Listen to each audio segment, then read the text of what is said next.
Isang Valkyrie na 1863cc.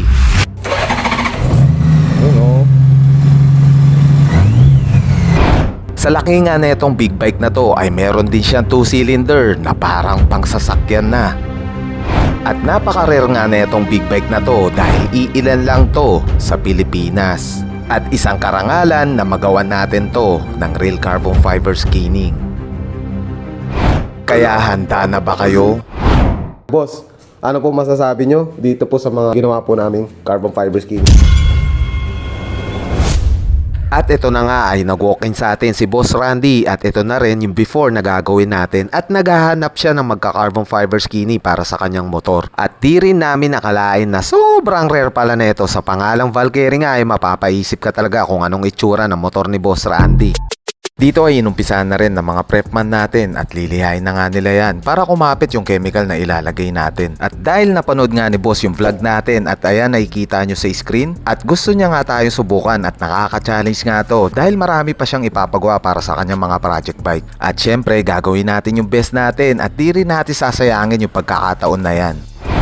Pagtapos ay nag-prepare na rin tayo ng carbon fiber cloth para sa mga lalatagan natin ng mga panels. Dito ay sinukatan na rin natin yan at kung nakasubaybay ka sa mga project vlog natin, alam nyo na yung step by step neto. At sa mga bagong followers natin ay pwede nyo nang i-check yung mga previous vlog natin dyan, alright?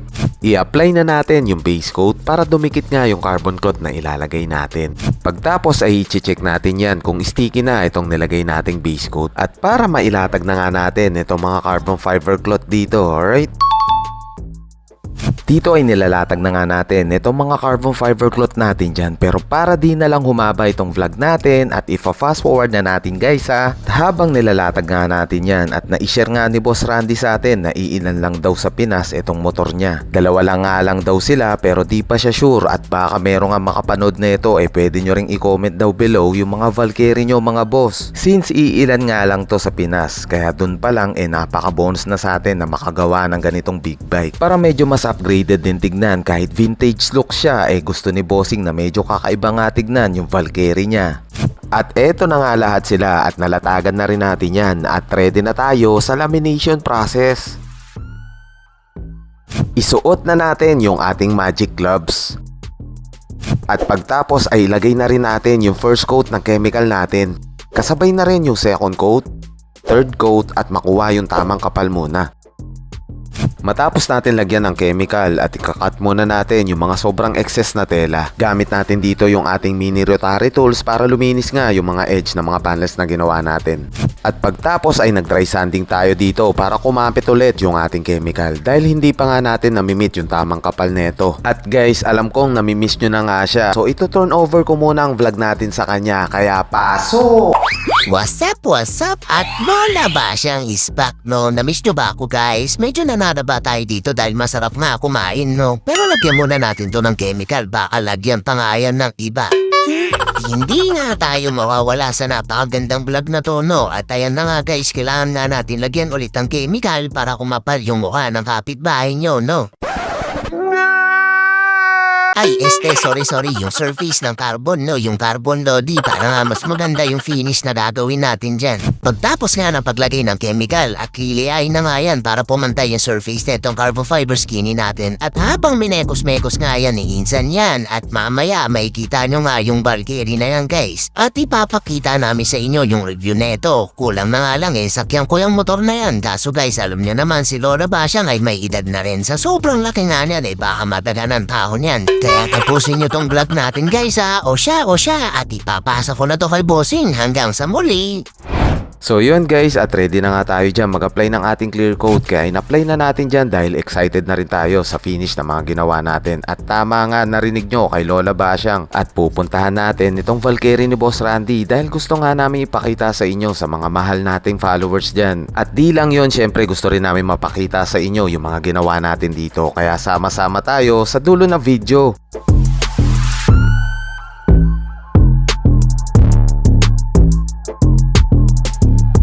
At syempre bibigyan rin natin yan ng protection yung mga carbon fiber skinny na ginawa natin. Hindi lang sa paint itong ceramic coating, pwede rin to sa mga carbon fiber skinny at iba pa. At nasabi na rin namin sa inyo yung mga benefits ng ceramic coating na ginagamit natin. At sa mga gusto mag-order na ceramic coating ay pwede kayong mag-order sa amin, kaya direct message lang kayo sa aming page para maasikaso natin yung mga orders nyo, alright?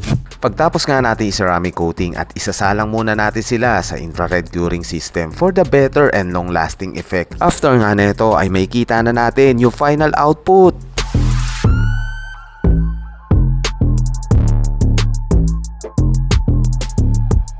At eto na nga yung mga finished product natin at i-check natin yan para bago nga kunin to ni Boss Randy. At nakikita nyo nga dyan at sa video pa lang pwede na din kayo mag-comment guys kung pasado nga ba itong mga ginawa natin. At dahil naghahanap nga si Boss Randy ng gagawa sa mga project bike niya at baka nga daw tayo ang hinahanap niya. At ano kaya ang masasabi ni Bossing sa mga ginawa natin? Okay guys, what's up? Tapos na tayo dito sa ating project na carbon fiber skinny sa napaka-rare na panels sa Valkyrie. At andito rin si Boss Randy. Boss Randy, kamusta po? Okay.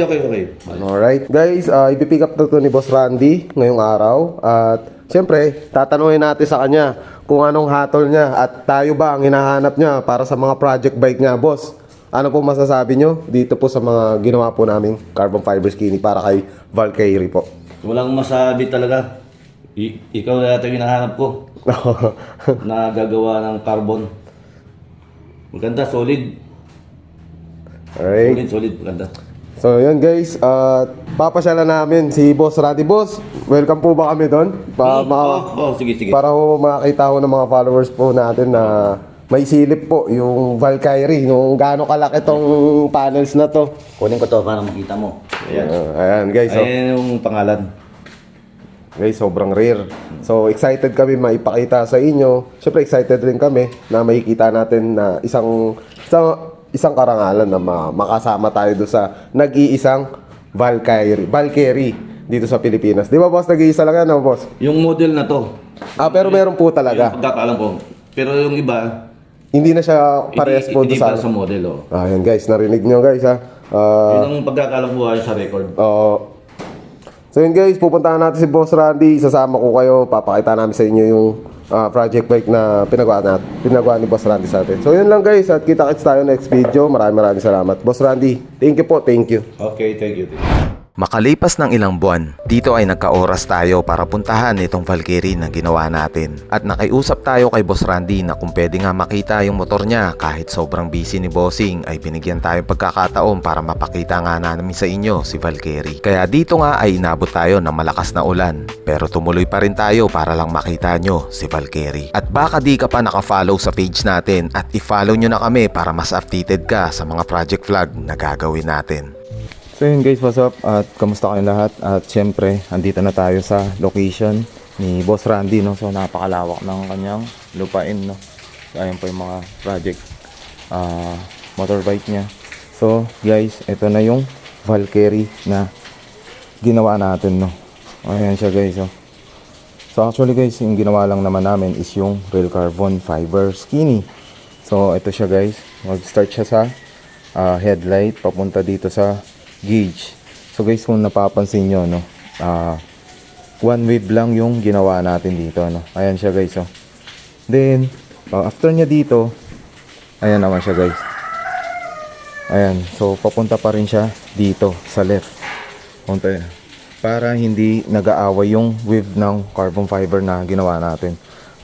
Same din naman dito sa hydroprint natin, no guys. So dinidetail natin yung paglalagay ng mga carbon fiber, yung pagdulubog. So hindi tayo rin basta-basta naglulubog na lang.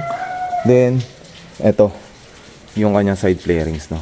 So guys, pansinin nyo to, pa V pa rin siya, papunta siya dito. Ito yung left, papunta siya dito. Then check nyo tong right, ayan siya guys, oh. Ayan, so pa V yung output ng wave ng real carbon fiber na ginawa natin. Alright, so hindi tayo basta-basta na lang lalatag ng tela. Alright, ayan siya guys, oh. So napaka-rare na itong motor na to. Actually guys, na vlog rin to ni Boss Reed Motovlog dahil kagrupo ni Boss Reed si Boss Randy. Alright, so ayan guys, oh. Headlight pa lang. At napansin ko dito, no, at nasabi nga to ni Boss Reed, so dual cylinder siya. Ayan. Then ito yung radiator cover. Tignan natin dito sa right. Ayan siya guys, oh. Dual cylinder. Kung hindi ako nagkakamali, ang nasabi sa akin ni Boss Randy is 1,863cc. Kung hindi ako nagkakamali guys, ha. Then yung kanyang dual disc, ngayon guys, pansin ko rin. Then naka-Nissin caliper siya, no, napaka-rare guys. At isang karangalan din na makagawa tayo ng ganyan. So iilan lang to sa Pilipinas guys, no. Hindi ako nagkakamali, sabi ni Boss, 2 or 3. So, brand siya ng Honda guys. Ayan, Honda Valkyrie. So, mapapaisip ka talaga na Valkyrie. So, brand siya ng Honda. So, dual pipe din siya guys. Ayan. Then, naka pro arm. Yung disc niya, kapal, oh. Sabi nga ni Boss Reed na nakakapal. Ayan, pro arm. Naka pro arm siya. Dual pipe. Alright. Ayan. Napakalaki ng tangke. So, syempre nga naman, ang laki ng makina. Hindi pwedeng hindi rin makalaki yung tangke niya.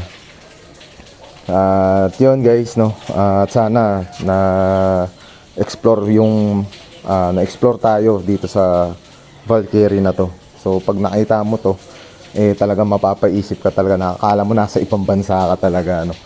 At yun, maraming salamat kay Boss Randy. Syempre, para pakita namin sa inyo at nabigyan tayo ng pagkakataon na mapakita sa inyo itong Valkyrie to. Medyo hindi lang maganda yung panahon guys dahil maulan sa atin, pero ito pa rin, grind tayo, papakita namin sa inyo, masilayan nyo tong Valkyrie na to.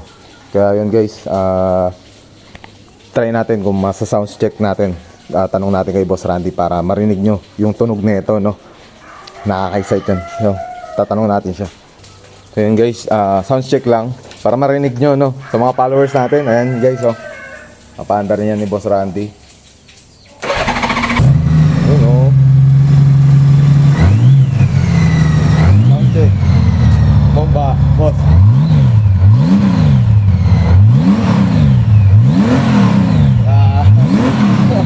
Solid. Guys, yung tunog niya guys, hindi ganong kaano, pero kapag narinig mo siya, talagang pumapasok sa pakiramdam mo yung impact nung pipe ni Valkyrie. So ayan guys, oh, 10,000 kilometers lang yung tinakbo na ito. So napaka brand new pa. Check nyo naman. Pa-thank you tayo kay Boss Randy na pagbigyan tayo na marinig yung sound check ni Valkyrie. Alright. Boss, paano lang boss, ha? Sige.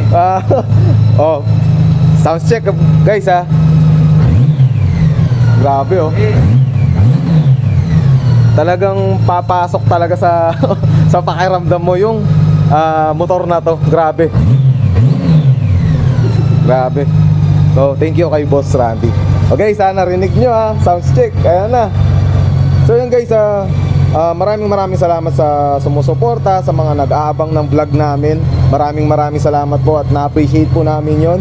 At yun, napagbigyan tayo ni Boss Randy. Maraming salamat kay Boss Randy.